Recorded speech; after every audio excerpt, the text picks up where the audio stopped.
Hello and welcome. Today we're diving deep into a condition affecting the urinary tract. Ureteritis. We'll explore what it is, what causes it, how it's diagnosed and treated, and what you can do to prevent it. So, let's begin. Ureteritis, at its core, is an inflammation of the ureter. The ureters are those vital tubes that carry urine from the kidneys down to the bladder. Now, what sparks this inflammation? The most common culprit is a bacterial infection. These infections often spread upwards from the bladder, a condition known as ascending infection. Bacteria like E. coli, frequently found in urinary tract infections, are often to blame. But ureteritis can also arise from other sources, such as kidney stones irritating the ureter lining, exposure to certain chemicals, or even radiation therapy targeted at the pelvic area.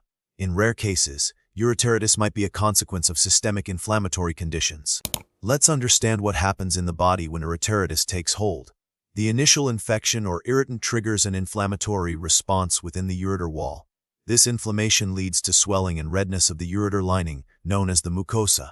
As the inflammation intensifies, the ureter's ability to properly transport urine can be compromised. The swelling can narrow the ureter, leading to partial or complete obstruction of urine flow. This backup can cause the kidney to swell, a condition called hydronephrosis.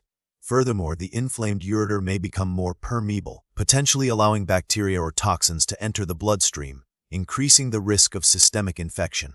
Ureteritis often occurs as a consequence of, or in conjunction with, urinary tract infections (UTIs), making it challenging to isolate specific epidemiological data solely for ureteritis. However, we know that UTIs are significantly more common in women due to their shorter urethra, which facilitates easier bacterial entry into the urinary tract. Factors like sexual activity, pregnancy, menopause, and catheter use can also increase the risk of UTIs and, consequently, the likelihood of ureteritis. Individuals with underlying kidney problems, diabetes, or weakened immune systems are also at higher risk. The symptoms of ureteritis can vary depending on the severity of the inflammation and any associated complications. You might experience pain in your side or back, often described as a dull ache or sharp cramping. This pain can radiate down to the groin area. Other common symptoms include frequent urination, a persistent urge to urinate even when the bladder is empty, painful urination known as dysuria, and cloudy or foul-smelling urine. In more severe cases, you might also experience fever, chills, nausea, and vomiting, especially if the infection has spread to the kidneys. Diagnosing ureteritis typically involves a combination of physical examination, medical history review, and specific diagnostic tests. A urine test, or urinalysis, is crucial to check for the presence of bacteria, white blood cells, and blood in the urine, all indicative of infection. A urine culture can identify the specific type of bacteria causing the infection, which helps guide antibiotic selection. In some cases, imaging studies like ultrasound CT scans or intravenous pyelograms (IVP) may be necessary to visualize the ureters and kidneys and rule out other conditions, such as kidney stones or structural abnormalities. Cystoscopy, a procedure where a thin tube with a camera is inserted into the urethra and bladder, may also be used to visualize the bladder and lower ureters. Ureteritis doesn't generally have specific subtypes or classifications beyond its association with various underlying causes, such as bacterial infection, kidney stones, or chemical irritation. Its presentation and management are primarily dictated by the severity of the inflammation and the contributing factors. The primary goal of treatment is to eliminate the underlying cause of the inflammation and alleviate symptoms. If a bacterial infection is identified, antibiotics are the cornerstone of treatment. The specific antibiotic prescribed will depend on the type of bacteria identified in the urine culture. Pain relievers can help manage discomfort and fever. Drinking plenty of fluids is essential to help flush out the urinary system.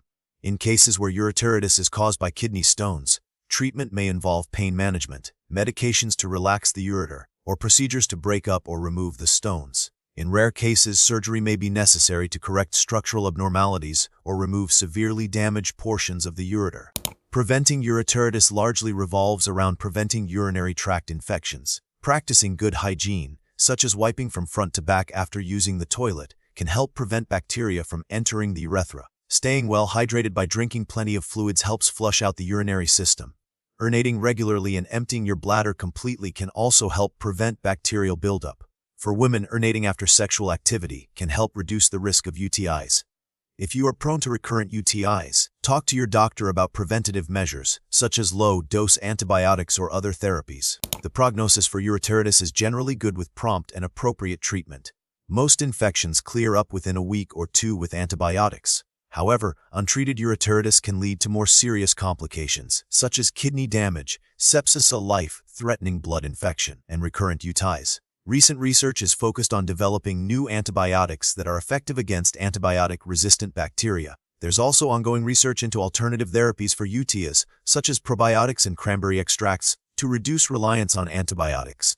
Furthermore, advancements in minimally invasive surgical techniques are improving the management of ureteritis caused by kidney stones and structural abnormalities.